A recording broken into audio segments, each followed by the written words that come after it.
The Sistine Table is a piece of artwork I made back in 2007 for my degree show. Consisted of a old school table and that I found at Spike Island, which is where my studios were based at the time. And on top of the table there was a slide projector. It's quite a retro looking old slide projector. And then the slide projector is projecting onto the wall an image of the Sistine Chapel middle section, the one where God touches Adam, the famous bit.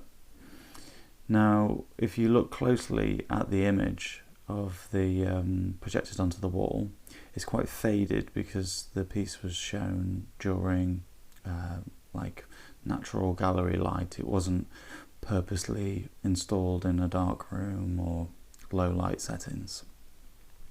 But as you look closely at the image, you'll notice there's some chipboard around the edge of the image, some chewing gum stuck to the image, and it says Spike and a number on it just scribbled across in permanent marker.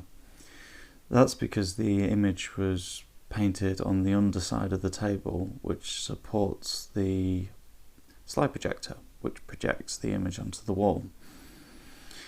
So if you looked at the piece of work long enough and noticed this, or if you happen to walk into a gallery space and see someone on the floor with their head looking upwards, you'll find out that the painting is actually painted underneath the table.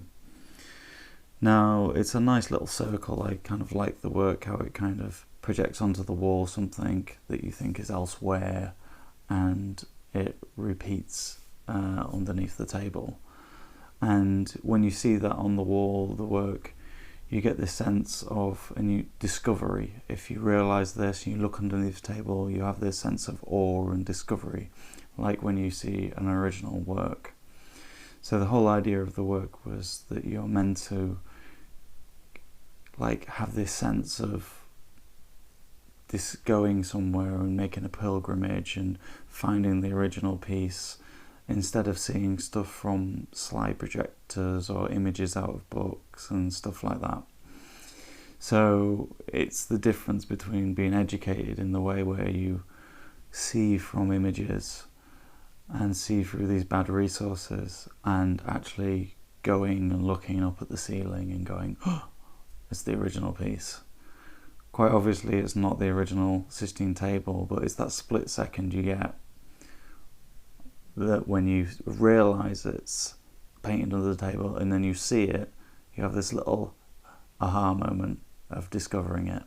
And that's the bit I kind of wanted to capture in the piece of artwork. During the degree show, you occasionally saw people on the backs on the floor looking upwards at the work. Some people saw it, some people didn't. Some people noticed it and didn't notice it.